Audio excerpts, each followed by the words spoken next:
আমি এখন WBPSC agree irrigation 2003 civil ইঞ্জিনিয়ারিংয়ের অ্যাসিস্ট্যান্ট ইঞ্জিনিয়ার যে এক্সাম হয়েছিল সেই কোশ্চেন পেপারের ডিটেল সলিউশন নিয়ে হাজির হয়েছি পার্ট 2 নিয়ে। অলরেডি পার্ট 1 আমি ডিসকাস করে দিয়েছি 40টি কোশ্চেন। ভিডিওটি অবশ্যই দেখবে, যারা দেখোনি তারা এই ভিডিওর ডেসক্রিপশনে লিঙ্ক পেয়ে যাবে। তো পার্ট 2তে আমি এবার টোটাল 30টি কোশ্চেন আলোচনা করব। সেটা হচ্ছে কোশ্চেন নাম্বার 41 থেকে 70 অবধি। এই রিমেনিং 30টি কোশ্চেন পার্ট 3তে 2-3 দিনের মধ্যে ডিসকাস করে আমি ভিডিওটি শেষ করে দেবো। তো আমরা জানি 11 তারিখে তোমাদের পরীক্ষা হতে চলেছে। অ্যাডমিট কার্ড দিয়ে দিয়েছে, তোমরা WBPSC যে অফিসিয়াল ওয়েবসাইট রয়েছে সেখানে download admit card for written test সেই অপশানে গিয়ে তোমরা অ্যাডমিট কার্ড ডাউনলোড করে নিতে পারবে। তো চলো সময় নষ্ট না করে দেখে নিই, পরীক্ষার আগে লাস্ট মিনিট প্রিপারেশন আমাদের হয়ে যাবে বা প্র্যাকটিস হয়ে যাবে।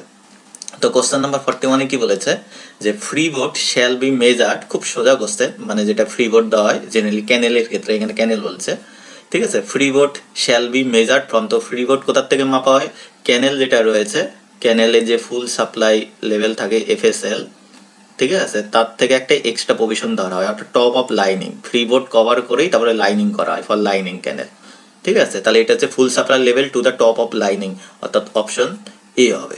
নেক্সট কোশ্চেন নাম্বার 42 কি বলেছে? The type of contour alignment for which no canal fall structural required. Canal fall দরকার হবে না, তাহলে আমি যদি কন্টুর লাইন বড় স্লোপ বরাবর যদি চলে যায় তাহলে ক্যানেল ফল দরকার নেই, এটা ন্যাচারাল ফল স্লোপ থাকবে, তাহলে এটা হবে কন্টুর ক্যানেল, ঠিক আছে। কন্টুর ক্যানেল হচ্ছে কন্ট্রোল লাইন বরাবর যে ক্যানেলটা চলে যায় সেটাকে কন্ট্রোল ক্যানেল বলে।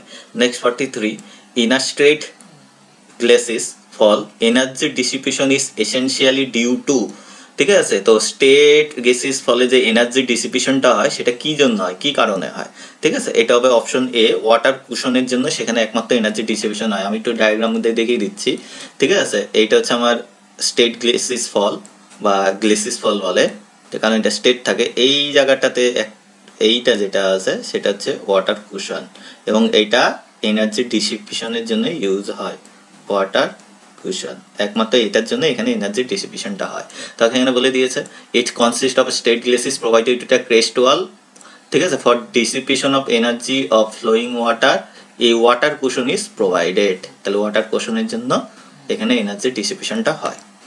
নেক্সট চলে যাবে 44-এ, a canal carrying its full supply discharge of 25 metre cube per second with 1.6 metre depth of flow has its bed level 4 metre above the drainage bed, ঠিক আছে। তাহলে আমার ড্রেনেজ বেড যদি এইটা থাকে, ঠিক আছে, এটা হচ্ছে আমার ড্রেনেজ বেড, এইটার থেকে 4 মিটার অ্যাবাভে আমার ক্যানেল বেডটা রয়েছে, ধরলাম এটা আমার ক্যানেল, ঠিক আছে, ক্যানেলে ওয়াটার রয়েছে, এটা ক্যানেল বেড, ঠিক আছে। এই ক্যানেল বেডটা 4 মিটার উপরে রয়েছে ফর ড্রেনেজ বেড থেকে, ঠিক আছে।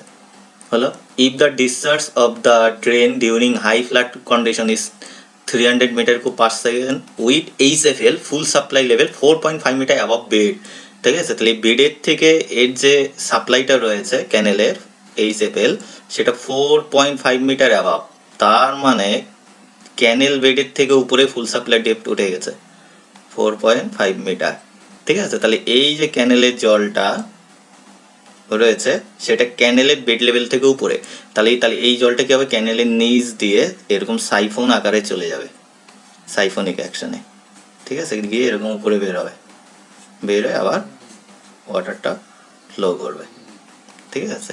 তাহলে এইটা বলে হচ্ছে সাইফোন, এবং এই ক্ষেত্রে ক্যানেল উপরে আছে, ড্রেনেজ নিচে আছে, এবং সেটাকে বলে সাইফোন অ্যাকুইডাক্ট।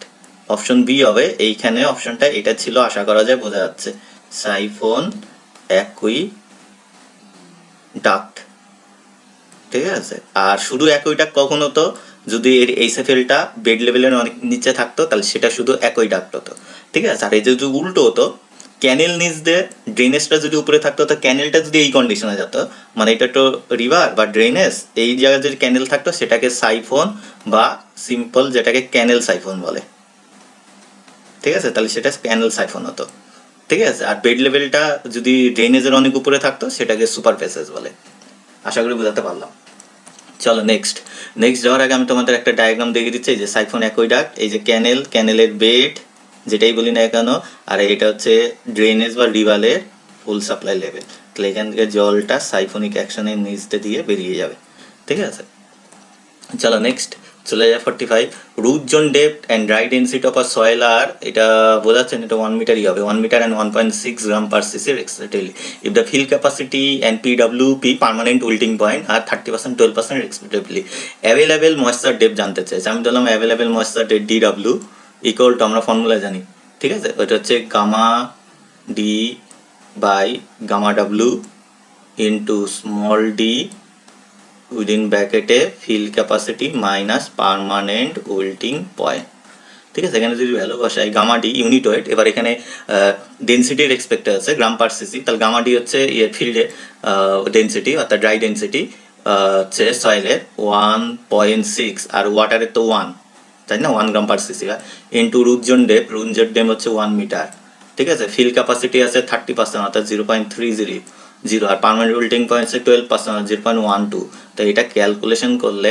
আলটিমেটলি আমরা 288 এ পাবো ঠিক আছে এটা মিটারে বের হবে অর্থাৎ এটা বের হবে 0.288 মিটার মিলিমিটারে করলে এটা হবে অর্থাৎ এ হবে নেক্সট 46 কি বলেছে after irrigation average depth of penetration of water in ground and average deviation from mean penetration are 20 centimetre and 5 centimetre এক্সটেবলি তাহলে after irrigation average depth of penetration হচ্ছে 20 সেন্টিমিটার ঠিক আছে আর ডেভিয়েশন যেটা হয়েছে ফ্রম মিন সেটা হচ্ছে 5 সেন্টিমিটার ঠিক আছে তাহলে আমার ছিল হচ্ছে মিন 20 সেন্টিমিটার ডেভিয়েশন হয়েছে 5 সেন্টিমিটার ঠিক আছে তাহলে অরিজিনাল মিন হবে কত 15 সেন্টিমিটার এবার আমার uniformity coefficient as per irrigation অনুযায়ী মিন ডেভিয়েশন মিন হচ্ছে আমার হচ্ছে পেনিট্রেশন মিন পেনিট্রেশন বাই মানে টোটাল পেনিট্রেশন অর্থাৎ এই ক্ষেত্রে 20 সেন্টিমিটার ঠিক আছে তাহলে এখানে হচ্ছে 15/20 এটা করলে 0.75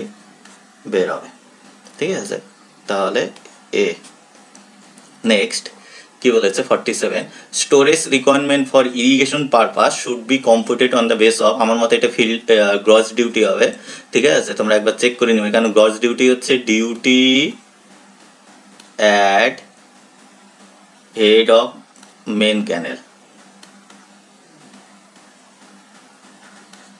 ঠিক আছে next 48 a sprinkler irrigation system become less effective কখন লেস এফেক্টিভ হয় অপশন বি হবে area is dry and wind velocity is high wind velocity high হলে সে স্প্রিংকলারকে সরিয়ে দেওয়ার চেষ্টা করে ঠিক আছে কিরকম আমি এখানে দিয়েছি ডিসঅ্যাডভান্টেজেস অফ এইগুলো হচ্ছে সব ডিসঅ্যাডভান্টেজেস তার মধ্যে দেখো wind may disturb and distort sprinkler pattern disturb করে তাহলে এটা একটা লিমিটেশন ঠিক আছে আরেকটা দেখো এখানে অনেকগুলোর মধ্যে একটা রয়েছে টেম্পারেচার হাই থাকতে হবে তাহলে এটাকে একটা ডিসঅ্যাডভান্টেজ টেম্পারেচার যদি হাই থাকে ইনক্রিজেস এভাপোরেশন লসকে ইনক্রিজ করে দেয় ঠিক আছে তো এগুলো হচ্ছে স্প্রিংকলার ইরিগেশনের ডিসঅ্যাডভান্টেজ বা আমরা বলতে পারি লিমিটেশন ঠিক আছে নেক্সট 49 কি বলেছে a blind inlet in the drainage system is also known as French drain option B হবে আমি একটু দেখিয়ে দিচ্ছি এটা হচ্ছে আমার ফ্রেঞ্চ ড্রেন এটা আছে নিচে ড্রেনেজ সিস্টেম আছে হয়তো এইখান থেকে জলটা এর ভিতর ঢুকে যায় ইনলেট এই জন্য ব্লাইন্ড ইনলেট বলছে মানে ইনলেটটা ঠিক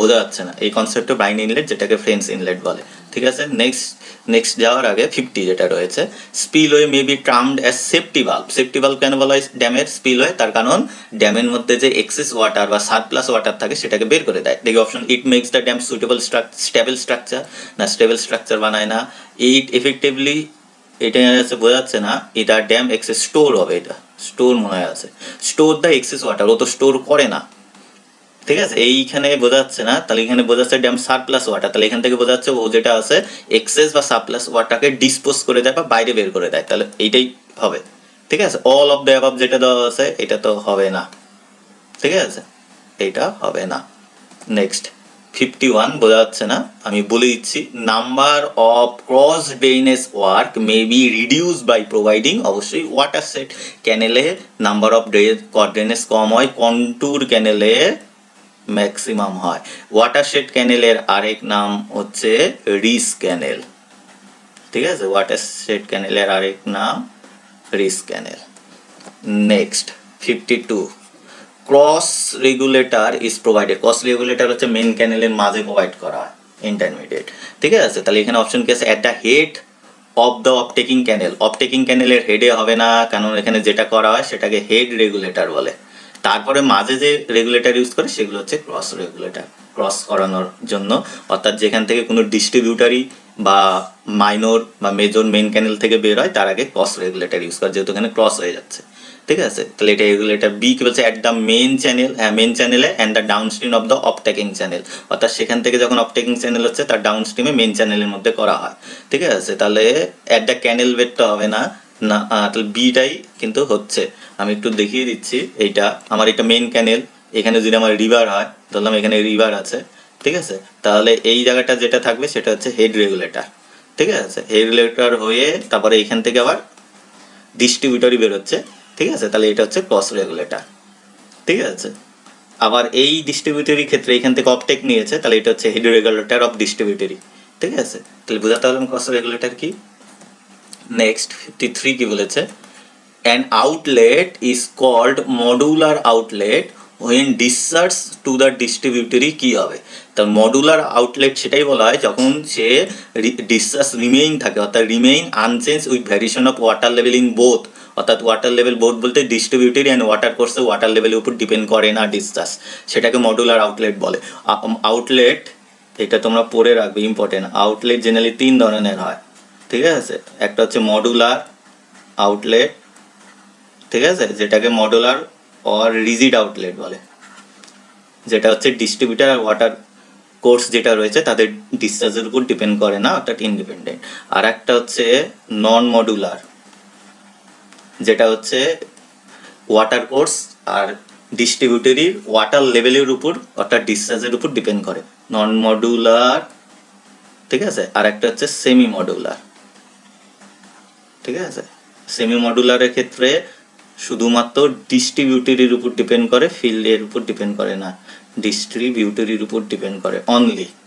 ঠিক আছে, আর নন মডুলার হচ্ছে বোথ। ঠিক আছে, আর মডুলার হচ্ছে নান, কোনোটার উপর ডিপেন্ড করে না, একটা কনস্ট্যান্ট থাকে। ঠিক আছে, চলো নেক্সট 54 কি বলেছে, a weir across an alluvial river, এটা has a horizontal floor length of 60 metre and বোঝাচ্ছে না retain 6 metre height of water with respect to downstream horizontal floor at the end where a cut off pile is driven 5 metre below the floor, the exit gradient বের করতে বলেছে। ঠিক আছে, তো এখানে exit gradient formula বসিয়ে দিলেই আমার এক্সিট গ্রেডিয়েন্ট বেরিয়ে যাবে। এক্সিট গ্রেডিয়েন্ট, ঠিক আছে, ইকুয়াল টু, তো এক্সিট গ্রেডিয়েন্ট ইকুয়াল টু যেটা ছিল H by small D into 1 by pi into root lambda, এই ফর্মুলাটা ইউজ করে হবে। অর্থাৎ আমরা যদি ডায়াগ্রামটা করি ব্যাপারটা এরকম, এইখানে আছে এটা হচ্ছে ওয়াটার লেভেলকে রিটেন করেছে। ঠিক আছে, এই ওয়াটার লেভেল যেটা রিটেন করেছে সেটার কিন্তু হাইট দেওয়া আছে কত, অ্যান্ড রিটেন 6 মিটার হাইট। ঠিক আছে, এবার ডাউন স্ট্রিমে একটা কাট অফ আছে। ঠিক আছে, এইটার ডেপ দিয়ে দিয়েছে কাট অফ, এবং সেটা বলেছে হোয়ার কাট অফ বা শিট ফাইল যেটাই বলি না কেন 5 মিটার বিলো। এবার এই যে আছে ফ্লোর লেংথটা দেওয়া আছে 60 মিটার। ঠিক আছে, হলো, তো এবার এই ফর্মুলা ইউজ করলেই আমাদের হয়ে যাবে। তাহলে এখানে এইচ মানে হচ্ছে 6 মিটার। ঠিক আছে, এই ফর্মুলা বসালেই হয়ে যাবে, যেটা আমরা জানি হোয়ার ল্যামডা বের করে নিতে হয়, ল্যামডার আবার ফর্মুলা আছে, তোমরা ক্যালকুলেশন নেবে অনেকটা বড়, এটা এরকম হয় 1 প্লাস আমার যতটা মনে আছে রুট 1 প্লাস এ স্কোয়ার এরকম হয়। ঠিক আছে, আবার যেখানে এ ইকুয়াল টু আমরা জানি বি বাই ডি হয়। ঠিক আছে, এবার বিটা কি, আমার বিটা হচ্ছে ফ্লোর লেংথ অর্থাৎ 60 মিটার, আর ডিটা কি ডাউন স্ট্রিম কাট আপের ডেপথ অর্থাৎ 5 মিটার। ঠিক আছে, তাহলে এখান থেকে তোমরা এ পেয়ে যাবে 60/5। ঠিক আছে, অর্থাৎ এ ইকুয়ালটা হবে হচ্ছে 5 12 60 অর্থাৎ 12। ঠিক আছে, এ যখন 12 হয়ে যাচ্ছে এটা এখানে বসাতে হবে, বসিয়ে ল্যামডা পাবো, পেয়ে এখানে একটা অ্যান্সার পাবো, তোমরা ক্যালকুলেশন করে অ্যান্সারটা বের করে নেবে। ঠিক আছে, চলো নেক্সট কোশ্চেন নাম্বার 55 কি বলেছে, provision of filter and rock toe in an earthen dam. তাহলে এগুলো কেন করা হয়, ফিল্টার রকটো এগুলো দেওয়া হয় হচ্ছে সিপেজ কন্ট্রোল করার জন্য। তাহলে অপশন দেখিস, to prevent piping action in the dam section, piping হচ্ছে সিপেজের জন্যই হয়। ঠিক আছে, সিপেজ কন্ট্রোল করলে পাইপিং হবে না। ঠিক আছে, দেখি অপশন দেখি, to collect and drain of the seeping water, এটা অনেকে করবে, হবে না, মানে সিপিং ওয়াটার যেটা রয়েছে সেগুলোকে কালেক্ট করে ড্রেন করার জন্য নয়, অর্থাৎ সিপিংটাকে আটকানোর জন্য, টু রিডিউস সিপেজ কোয়ান্টিটি। হ্যাঁ, সিটা বেস্ট অ্যান্সার, কারণ সিপেজ কন্ট্রোল হলেই কিন্তু আমার পাইপিংটা কন্ট্রোল হবে। পাইপিং অ্যাকশনকে কন্ট্রোল করা মানে সিপেজ কন্ট্রোল করা, ঠিক আছে? তো সিপেজ কোয়ান্টিটি হবে, ঠিক আছে? এটাও হয়, ঠিক আছে? এটা হচ্ছে সিপিএস এর কারণে তার এফেক্ট হচ্ছে পাইপিং। তো সিপেস আটকাইলে পাইপিং হবে না, ঠিক আছে? এবং সিপেস হলেই যে সবসময় পাইপিং হবে তার কোনো মানে নেই। এক্সেস অ্যামাউন্টে যখন সিপেস হয় তখন পাইপিং হয়। তো আমার সিটা কিন্তু একদম বেস্ট অ্যান্সার হবে আমার মতে। নেক্সট 56 কি আছে দেখে নিই। The rugosity coefficient of channel. Rugosity coefficient হচ্ছে চ্যানেলের নেচার, অর্থাৎ বেড কন্ডিশন, তার সাথে সাথে ভেলোসিটি বা ডিসচার্জের উপর ডিপেন্ড করে। তাহলে এখানে হচ্ছে ডি হবে, both channel condition and discharge, ঠিক আছে? আর ডিসচার্জের মধ্যেই ভেলোসিটি থেকে যায়, অর্থাৎ ভেলোসিটির উপর ডিপেন্ড করে মানে ডিসচার্জের উপর ডিপেন্ড করে, চ্যানেল বেড কন্ডিশনের উপরেও ডিপেন্ড করে। Next 57, hydraulic jump depends on, অবশ্যই ফ্রড অর ফ্রাউড নাম্বার, তো অপশন বি হবে। 58, স্পার আর কনস্ট্রাক্টেড, যেটা রিভার্স স্পার বলে, একটা ব্যাংকে প্রোটেকশন দেওয়ার জন্য, অর্থাৎ বি হবে, টু প্রোটেক্ট ব্যাংক এরোশন বা ব্যাংক প্রোটেকশন। নেক্সট 59-এ কি বলেছে, whenever a sloping face is protected by, এই জায়গাটা বোঝা যাচ্ছে না, এটা গ্র্যাভেল পিচিং বা বোল্ডার পিচিং এরকম কিছু লেখা থাকবে, ঠিক আছে? ধরলাম গ্র্যাভেল পিচিং আছে। Against scout the pitching extended beyond the toe of the bed, বেডের টো থেকে এক্সটেন্ডেড করে, this extension of pitching known as, যেটাকে আমরা লঞ্চিং অ্যাপ্রন বলি, এক্সটেন্ড যেটা করে, ঠিক আছে? প্রোটেকশনের পরের থেকে টোয়ের পরে। নেক্সট যেটা রয়েছে 16, erosional failure of bank may occur when, B হবে, tractive force of flowing water is greater than the critical non erosive value, ঠিক আছে? নেক্সট যাওয়ার আগে আমি তোমাদের লঞ্চিং অ্যাপ্রনের ছবিটা দিয়ে দিচ্ছি। আপস্ট্রিম ডাউনস্ট্রিমে সবাই দেওয়া হয় ব্যাংক প্রোটেকশন, ঠিক আছে? তারপরে এক্সট্রা যে পিচিং, বোল্ডার পিচিং বা যেটা দেওয়া হয় লঞ্চিং অ্যাপ্রন, ঠিক আছে? টোতে সেটা আপস্ট্রিম ডাউনস্ট্রিম দুই দিকেই যায়। নেক্সট 61 কি আছে দেখে নিই। Bank erosion will be more if the material is Sandy লোম, ফাইন স্যান্ড, সিল্টি ক্লে মনে হচ্ছে, তাও এটা আমার একটু ডাউট আছে, তোমরা একটু চেক করে নিও। নেক্সট 62 কি বলেছে, significant change of bank erosion is due to, significant change in bank erosion কি আছে, soil condition of bank, channel configuration, both the above, significant change of bank erosion is due, ঠিক আছে? Bank erosion significant change, soil condition of bank আর channel configuration বোথই হবে মনে হচ্ছে, ঠিক আছে? কোশ্চেনটা একটু কনফিউশন টাইপের। নেক্সট 63 কি বলেছে, the design flood commonly adapted in India for spillway of a major project, ঠিক আছে? স্পিলওয়ের জন্য, যেটা প্রবাবেল ম্যাক্সিমাম ফ্ল্যাটটাকে consider, PMF, probable maximum flood. Next 64, normally the cheapest way of bank protection, toe protection of lower bank, lower ব্যাংকের toe protection যদি করি খরচাটা কম হয়, শুধু টো পোর্শনে করা হচ্ছে, ঠিক আছে? এইটাকেও ব্যাংক প্রোটেকশন করা হয়, স্লোপ প্রোটেকশন থ্রু টার্ফিং, ঘাসের লেয়ার দিয়ে, কিন্তু এটা পুরোটা করে দেখে এটার থেকে খরচাটা এখানে বেশি পড়ে যায়, তো সি হচ্ছে আমার মতে। Next 65, in guide bank design other than length of the relevant engineering structure important parameter, guide ব্যাংকের ক্ষেত্রে লেংথের পরে হচ্ছে ওয়াটার ওয়েটা ভেরি ইম্পর্টেন্ট, সি হবে water way. Next 66, the type of bank failure that can be attributed to foundation failure is, মনে হচ্ছে এ হবে, এটা আমার ক্ষেত্রে ডাউট মনে হচ্ছে, কিন্তু sliding due to increase of slope of the bank erosion এটাই হবে মনে হচ্ছে। Next 67, the measure that may not be included in structural measure of flood control is, flood plain zoning হবে B. Next 68, for the purpose of flood mitigation soil conservation increases are effective in reduction of small and medium flood, A. Next 69-এ কি বলেছে, in the hydrological method of flood routing, hydrological method যেটা continuity equation use করে, equation of continuity only, অর্থাৎ C হবে। Next 70 and last question, in Dickens empirical formula of the form Q মানে discharge equal to C into A to the power n, এবার n এর ভ্যালুটা জানতে চেয়েছে, অনেক পরীক্ষা থেকে আছে। ডিকেন্স ফর্মুলা 3/4 হয়, আর 2/3 হচ্ছে রেভিস ফর্মুলা, RYVES, রেভিস ফর্মুলাতে 2/3 হয়, ঠিক আছে? এটা অনেক পরীক্ষাতেই আসে খুব। থ্যাংক ইউ পুরো ভিডিওটা দেখার জন্য। নেক্সট পার্ট শীঘ্রই আসবে, কোনো এরর বা ডাউট থাকলে অবশ্যই কমেন্ট করে জানাবে।